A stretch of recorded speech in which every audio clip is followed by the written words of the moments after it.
महर्षि उड़िया बाबा को भी एक उपासक ने प्रश्न किया था कि महाराज जी मन कैसे रुके। तो उड़िया बाबा ने उत्तर दिया नियम पालन से। यदि हम नियम पर दृढ़ रहें तो मन हमारा क्या कर सकता है। नियम तो परमात्मा देखता है, हम लोग नियम पर दृढ़ नहीं रहते, इसी से हमारे देश की दुर्दशा है। संध्या वंदन तक का नियम जाता रहा है, भजन करने के लिए नियम की बड़ी आवश्यकता। हाँ, बड़े नियम की आवश्यकता है। तो जैसे प्रातः काल से सायंकाल तक की हर व्यक्ति की अपनी एक दिनचर्या होनी चाहिए। ऐसा नहीं कि आज हम 4 बजे उठे, कल 7 बजे उठे, पर फिर मन को आप कंट्रोल नहीं कर पाएंगे।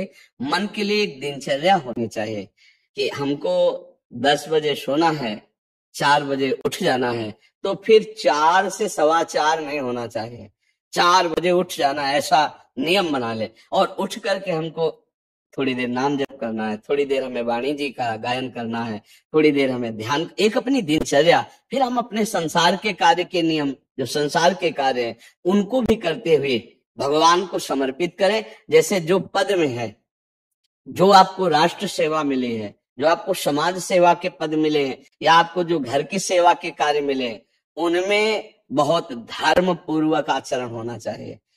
अगर आप अधर्म आचरण करते हैं, अपने पद का दुरुपयोग करते हैं, तो आप सुबह जग करके थोड़ा माला चला लीजिए, फिर भी आपका कल्याण नहीं होगा, क्योंकि आप अपने पद का, अपने सेवा का दुरुपयोग कर रहे हैं। जैसे हम जानते हैं कि अधर्माचरण है, ये अधर्मी है, हमें पता है दोषी है, और वो हमको कुछ धन दे देता है, और हम उसको मुक्त करवाने की बात सोचते हैं, और जो निर्दोष है उसको फंसा देते हैं। अब तुम चाहे जितना माला चलाने की कोशिश करो या दान पुण्य करो, वो तुम्हारा अधर्म आचरण, वो अधर्म का धन तुम्हें सतमार्ग में नहीं जाने देगा।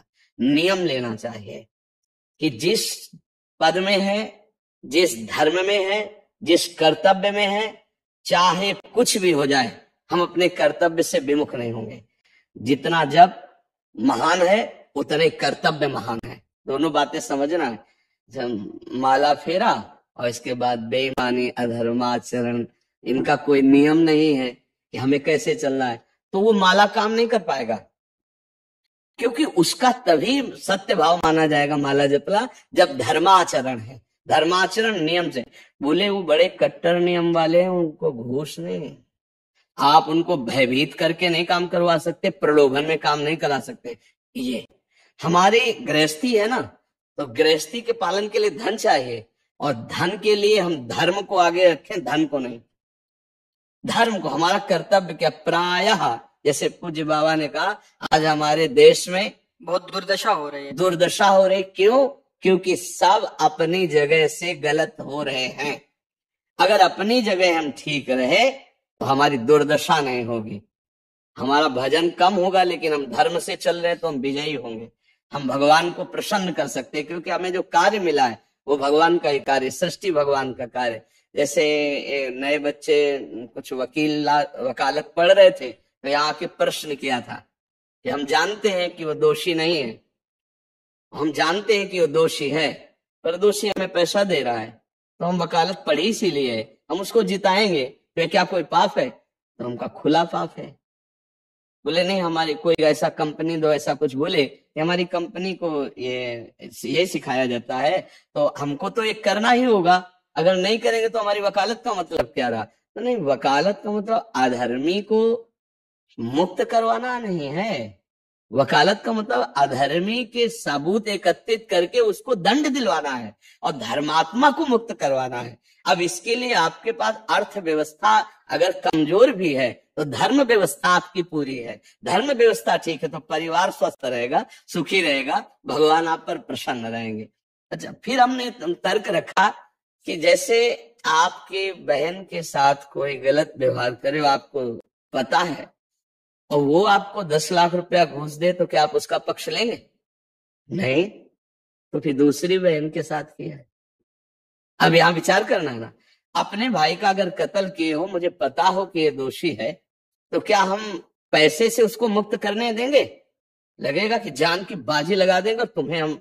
ऐसे ही एक गरीब आदमी की किसी ने हत्या की, तो आपका पक्ष बनता है, पर ये ज्ञान कहाँ मिलेगा? बिना अध्यात्म के ज्ञान तो मिलेगा नहीं। ज्ञान तो इस बात का मिला कि कैसे पैसा कमाया जाए। अच्छा, वो पैसा यदि अधर्म से आया है तो आपकी दुर्दशा कर देगा, आपकी बुद्धि भ्रष्ट कर देगा। तो जो बाबा कह रहे हैं कि आज हमारे समाज की बड़ी दुर्दशा हो रही, उसका कारण यही है कि हमें अध्यात्म का ज्ञान नहीं, हमें धर्म का ज्ञान नहीं, और बड़ी बड़ी गलतियां हो जाती है। बिल्कुल पता है आदमी निर्दोष है और हम धन के प्रभाव से उसको दंड दे देते हैं। वो दंडा भगवान जब आपको पलट कर देंगे तो आप सह नहीं पाओगे, उसका परिणाम बहुत बुरा होता है। तो इसलिए समाज को चाहिए अपने अपने कर्तव्य का पालन करते हुए एक नियमावली बना ले। जैसे कुछ दुकानों का नियम होता है कि वहां फिक्स रेट होता है, नहीं होता? वहां ये नहीं चलेगा कि कसम से कहते हैं कि तुम्हें हम अपना जान करके कि 100 रुपया मीटर ये मिला है, हम बिल्कुल मुनाफा नहीं ले रहे। नहीं, झूठ क्यों बोल रहे हो? दुकान खोले मुनाफा के लिए, झूठ क्यों बोल रहे हो? नहीं लेंगे मुनाफा, हम जितने का लाए उससे मुनाफा लेंगे, पर 120 रुपया मीटर देंगे, कपड़ा बढ़िया है, नाप फिट है, इससे नीचे नहीं उतरेंगे, हमें सफाई देने की जरूरत नहीं है, हम कसम खाते हैं या ऐसा। हम जानते हो ये बिजली है, दुकान है, नौकर लगे हैं, तो इसका मुनाफा लेने के लिए दुकान खोले, कोई दान करने के लिए तो नहीं।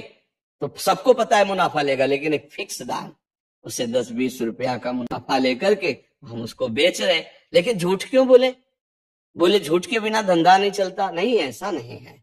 अब असत्य बोलोगे तो उससे जो आपको मुनाफा मिलेगा वो आपकी बुद्धि भ्रष्ट करेगा, और सत्य है कि मुनाफा के लिए है वही चीज, और आप एक फिक्स रेट में दे रहे हैं, बढ़िया है। अब अगर आप कोई मिलावट करके भोजन सामग्री दे रहे, आपको पता है, तो जो खाने वाले के हृदय में बैठे हुए भगवान है वो तुम्हारे जीवन में मिलावट कर देंगे, तुम्हारा जीवन महान दुखमय हो जाएगा। ये कहाँ समझा जाता है? एक आदमी सिंथेटिक दूध बना रहा है, उससे कहो ये अपने बच्चे को पिला, नहीं पिलाएगा। फिर ये दूसरे का बच्चा जब पिएगा तो उसकी हालत क्या होगी? दूसरे शरीर में जाएगा तो हालत क्या होगी? वो केवल धन की बुद्धि रख रहा है। एक आदमी घी में केमिकल मिला रहा है, एक ऐसे अभक्ष्य पदार्थ मिला है, वो स्वयं नहीं खाएगा, लेकिन वो होटलों में भेजा जाएगा, हजारों लाखों लोग खाएंगे, बीमारी बढ़ेगी, उसको रुपया से मतलब है। ये चीज, ये दुर्दशा हर जगह धर्म का ज्ञान न होने के कारण फैल रही, नहीं फैल रही। एक मरीज बीमार है, असली दवाओं में पैसे ज्यादा है, नकली दवा लेकर के असली के दाम में बेच देना, उसको बिल्कुल फायदा ना होना। लेकिन परमात्मा देख रहा है, तुम जानते हो नकली दवा है, वो तो नहीं जानता बेचारा, ज्यादा पढ़े लिखे नहीं, किसान आदमी गांव का आया है, तुमने दे दिया और उसने पैसा दिया असली के। अब वो पैसा तुम्हारी बुद्धि भ्रष्ट करेगा, तुम्हारे परिवार में कलह पैदा करेगा और तुम्हारा पतन कर देगा। ऐसे हर डिपार्टमेंट में, हर विषय में यदि हम अपने धर्म से चले, अपने सत्य से चले और थोड़ा भी भजन होगा, वो आपको उत्तम गति प्रदान करेगा। पर ऐसा कहाँ समझ में आ रहा? अध्यात्म के बिना भला ऐसा समझ में आएगा? तो इसीलिए कह रहे हैं हमारे देश की दुर्दशा हो रही। पूर्वजों में पहले ये था कि हमारा धर्म नहीं जाना चाहिए चाहे प्राण चले जाए, हमारा चरित्र नहीं जाना चाहिए चाहे सर्वस्व नष्ट हो जाए।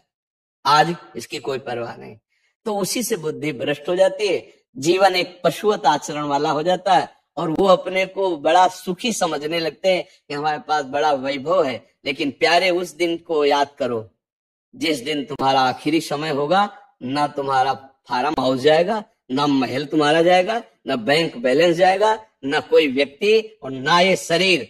अब तुम्हारे कर्म तुमको भोगवाएंगे। उस समय की कौन याद करता है? अगर उस समय की याद हो तो भय लग जाए कि नहीं नहीं, पाप नहीं करूंगा, क्योंकि जाना है यहाँ से। अच्छा, कब जाना कुछ पता नहीं, किसी भी समय ट्रांसफर हो सकता है इस शरीर से। तो हमें लगता है कि महापुरुषों के जो वचन है कि हमें एक नियम से जीवन जीना चाहिए, धर्म पूर्वक जीवन जीना चाहिए, अपने कर्तव्य का पालन करना चाहिए। जो हमारे लिए कर्तव्य, आज प्राय धन प्रधान बुद्धि होने के कारण कर्तव्य स्वाहा हो रहा है। एक विद्यालय में विद्यार्थी के लिए जो गुरु पद में बैठा है, उसका क्या कर्तव्य है? वो अपने कर्तव्य को भूला हुआ है। भला छोटे छोटे विद्यार्थियों को, जिनकी नींव पूरे राष्ट्र सेवा में, समाज सेवा में बन सकते हैं, अगर उनको हम सही शिक्षा नहीं दी तो उनका पूरा जीवन बर्बाद हो जाएगा। अगर उनको हम गलत सपोर्ट कर दिए तो उनका पूरा जीवन बर्बाद, क्योंकि नया जीवन है। और जगह जगह अपने अपने कर्तव्यों का यदि पालन किया जाए तो पूरा समाज सुखी हो जाए। लेकिन कर्तव्यहीनता आ रही, कोई अपने कर्तव्य को नहीं समझ रहा है। तो यही बात महापुरुष जनों को दुख लगता है कि अगर सब अपने कर्तव्य का पालन करें, धर्म का पालन करें, भगवान का नाम जप करें तो सब सुखी हो जाए। सुख सब चाहते हैं और आचरण दुख वाले करते हैं, इसीलिए सुख नहीं मिल रहा है, परिणाम में हमें दुख मिल रहा है। सच्ची मानना, वो रुपया पूरे परिवार में अशांति पैदा कर देगा। और धर्म पूर्वक 100 रुपया लाओगे और 4-5 परिवार के बैठ के नमक रोटी खाओगे, आनंद से सोओगे, बड़ा प्यार रहेगा, भगवान की कृपा रहेगी। पर ये बात समझ में नहीं आती है। तो ये वृत्ति अगर छोड़ी ना जाएगी तो कुछ भी कर लो, कहीं भी दान पुण्य कर लो, लाभ नहीं मिलेगा। अगर दान देने की बात कही गई है तो धर्म पूर्वक कमाए हुए धन से। अगर आप मेहनत से कमाए हो ना, 10 रुपया दे दोगे ना, तो 10 रुपये का वो आटा लाके अगर 2 रोटी खाएगा तो खूब वजन होगा। और आप 1 लाख रुपया बेईमानी का रख दोगे ना, तो बैठे बैठे वो गंदा ही सोचेगा, वजन नहीं होगा। उसका गंदा सोचना और आपका गंदा करना दोनों मिल करके, उसके कारण भी तो आप बने ना, तो आपका ही पतन हो जाएगा। उसको तो भगवान बचा लेंगे क्योंकि भगवान की शरण में है। तो मुझे लगता है अधर्म के धन से कभी किसी को लाभ नहीं मिलता। तो अपने कर्तव्य का पालन करते हुए यदि नाम जप किया जाए तो बहुत जल्दी हमको लाभ प्राप्त हो जाए। बहुत सुंदर मतलब ये चर्चा होती है, अगर आप लोग इसको धारण कर ले तो निहाल हो जाएगी। सच्ची कह रहे, ये जो बातें हैं ये बहुत सुंदर जीवन को पुष्ट करने वाली हैं, पर आप धारण कर ले तो बात है। नहीं तो जैसे लाभ दिखाई दे रहा 50,000, तो ये बातें भूल जाओगे, ये बातें अच्छी नहीं लगेंगी। हे यार, बहुत बढ़िया काम घर में आएगा, पर हमारी ये बात ध्यान रखना, 50,000 घर में अशांति पैदा कर देगा। सच्ची मानना, आप धर्म से चलना, धर्म से चलोगे तो भगवान तुम्हारी रक्षा में रहेंगे। अधर्माचरण, देखो कैसी कैसी घटनाएं होती हैं। बढ़िया कार है, फिल्मी गाना लगाए चल रहे हैं और वो एक्सीडेंट हुआ, आग लग गई, बाहर निकल ही नहीं पाए, वो अंदर ही जल गए। क्या हुआ? ये करोड़ों रुपए की कार भूंज दिया तुमको अंदर ही बैठाल के, धू धू करके आग लग गई, अंदर जल। ऐसे जलना चाहते हो या भगवान के आनंद में चिंतन करके शरीर छोटे फिर दाह संस्कार हो? ऐसे ये सब लोग भगवान के नाम का कीर्तन करते ही जा रहे, फिर आपका अंतिम संस्कार वहां जीवित जल गए। क्या हो सकता है? एक एक पल तुम्हारे कर्म का हिसाब होगा, एक एक सेकंड का। ये ऐसे कर्म करो कि हमारा अच्छा हिसाब हो, बुरा हिसाब। ये मत समझो कोई देख नहीं रहा, वो देख रहा है, जिसको हिसाब कर रहा है वो देख रहा है। उसके लिए कोई वकील या किसी सबूत की जरूरत नहीं होती, वो सर्वांतर्यामी आपके अंदर बैठे ही देख रहा है। तो सदैव जैसे सत्संग सुन रहे हैं, तो अगर हाथ जोड़ के प्रार्थना है, थोड़ी भी बात मान लोगे तो आप सच्चे सुख के मार्ग में चलने लगोगे। नहीं तो भाई बहुत गंदी हवा चल रही है, माया की बहुत गंदगी ऐसी फैल रही, कलिकाल है ना, कि ये बातें किसी को पसंद नहीं आती। वो बात बताओ कि हम कितना रुपया कमा ले, कैसे कितने भोग भोग ले, और वो अध्यात्म में नहीं है। आपको सत्य, धोखे में मत रहना। अध्यात्म में है, जितना आप धर्म से चलोगे उतना सुखी होगे, और लोक में है जितना धन मिल जाएगा उतना सुखी माना जाएगा। लेकिन वो सुख नहीं है, वो चंद मिनट के लिए हाइलोजन की तरह जलेगा, फ्यूज हो जाएगा।